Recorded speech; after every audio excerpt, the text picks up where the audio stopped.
Le coronavirus règne en maître depuis des mois et le monde se réorganise pour le virus. Les classes sont fermées, les restaurants, les maquis, les marchés et supermarchés s'adaptent à la situation. Le tout pour respecter la distanciation sociale, mais l'on doit continuer à vivre. Le travail doit se poursuivre. Solution trouvée, le télétravail. C'est pour en parler que M. Diré nous a rejoint en plateau dans le cadre du magazine du dimanche, mais on va planter le décor avec ce magnifique reportage de Sidonie Davila.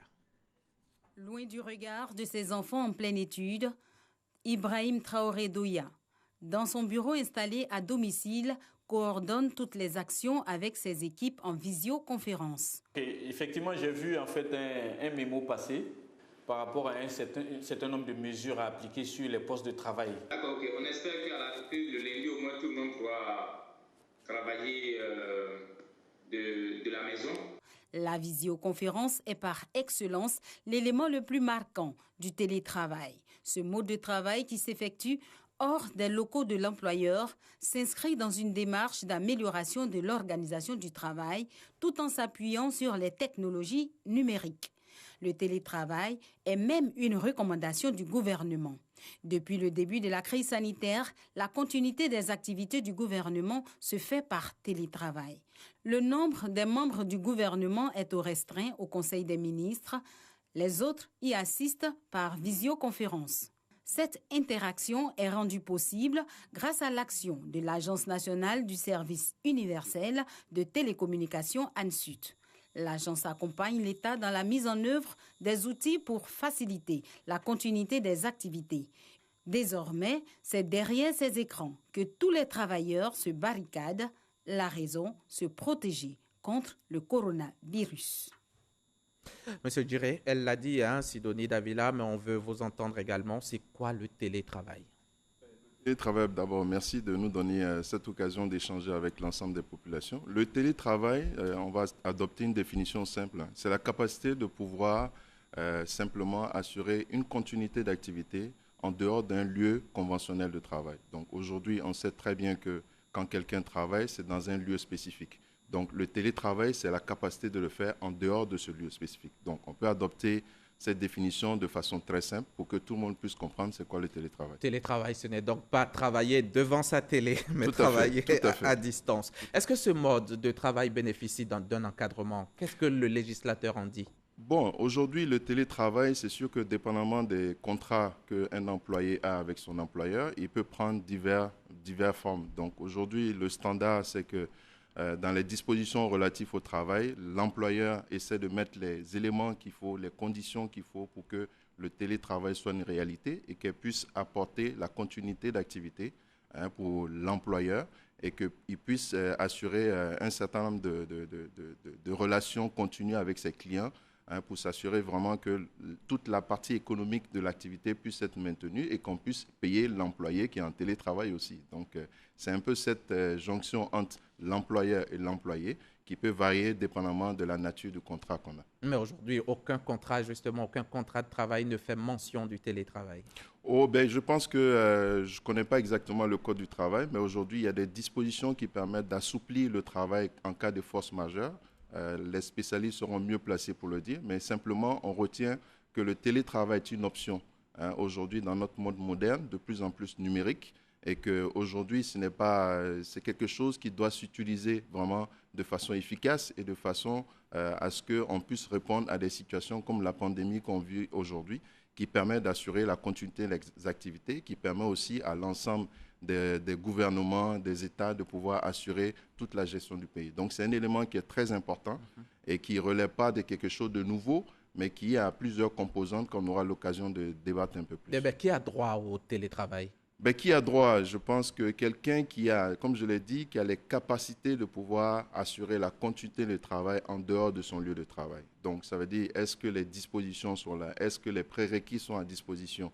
Est-ce que la connectivité est là? Est-ce qu'on a un ordinateur? Est-ce qu'on a un téléphone? Des éléments élémentaires qui permettent d'assurer vraiment l'activité de télétravail. Justement, mais quelles sont les obligations de l'employeur dans ce cas-là? Les obligations sont multiples, mais les obligations les plus directes, ce serait que l'employeur puisse mettre tous ces éléments à disposition de l'employé.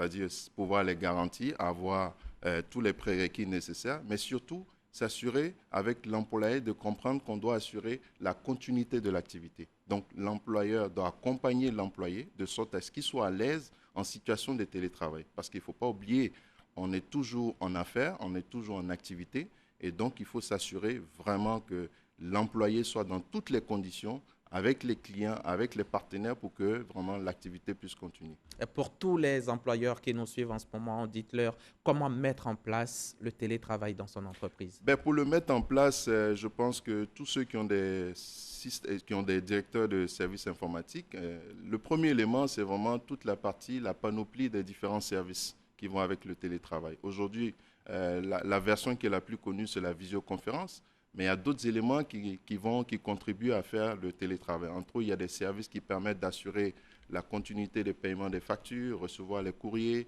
Donc, il y a toute une panoplie de choses qu'il faut voir et ça part d'abord sur le côté informatique. Après, on regarde tout un certain nombre de dispositions qui sont de nature relation de travail pour assurer vraiment de l'efficacité ou des buts qu'on recherche à travers le télétravail. On parle de plus en plus de télétravail donc en Côte d'Ivoire, le gouvernement le recommande.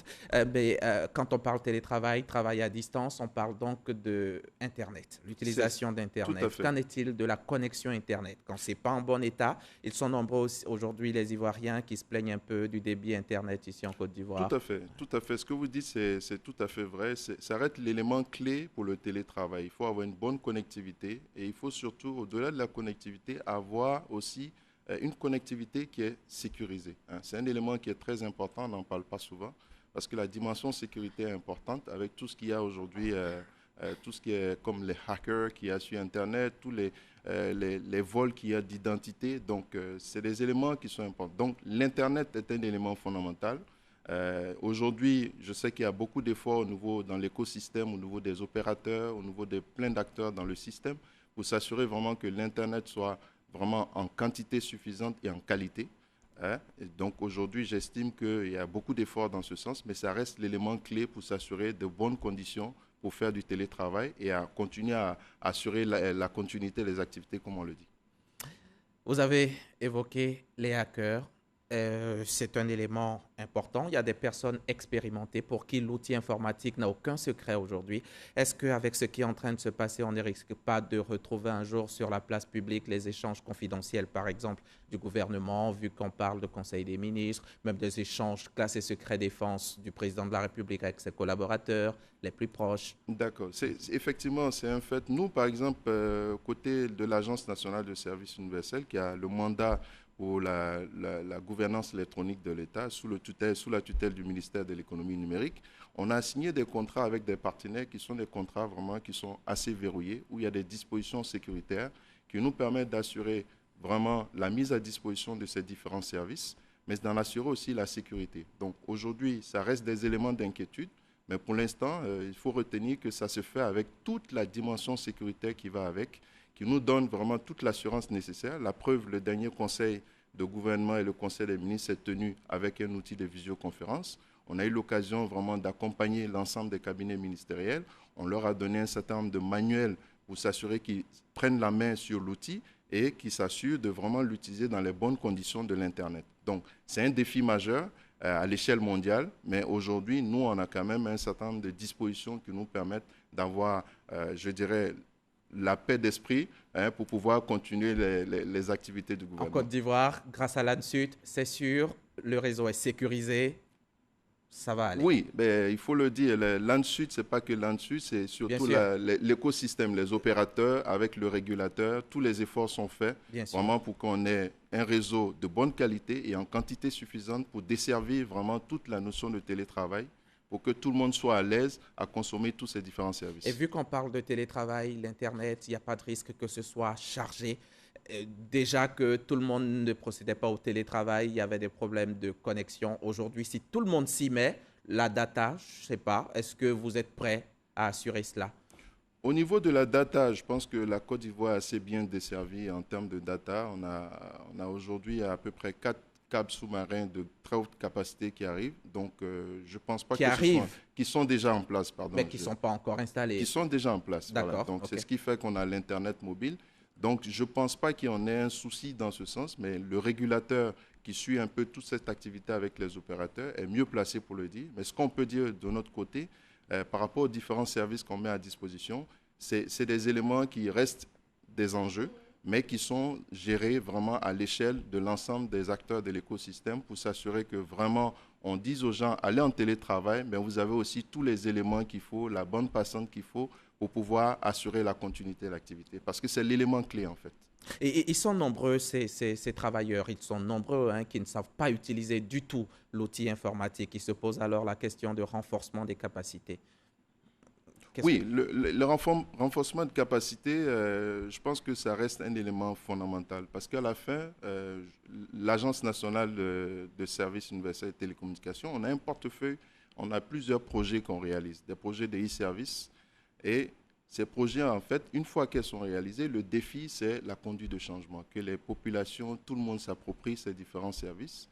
Et nous, on travaille étroitement avec les DSI des administrations pour le cas spécifique de l'administration publique, pour renforcer leurs capacités, les amener à mieux comprendre ces outils, à mieux s'approprier et pouvoir mieux desservir les bénéficiaires qui sont les fonctionnaires et agents de l'État et les cabinets ministériels. Donc, c'est vraiment un élément continu. C'est un effort de conduite de changement qui ne se fait pas du jour au lendemain, mais on continue de travailler avec eux, à améliorer toutes ces compétences pour qu'ils soient en premier plan, pour qu'on puisse s'assurer vraiment que ce soit vraiment une valeur vraiment de premier plan dans tout le dispositif relatif à la lutte contre le Covid-19. Monsieur Djiré, le télétravail, il y a quand même des inconvénients, des avantages. Dites-nous-en un peu. Bon, les inconvénients, quelque part, très souvent, c'est les questions relatives à la productivité pour une entreprise.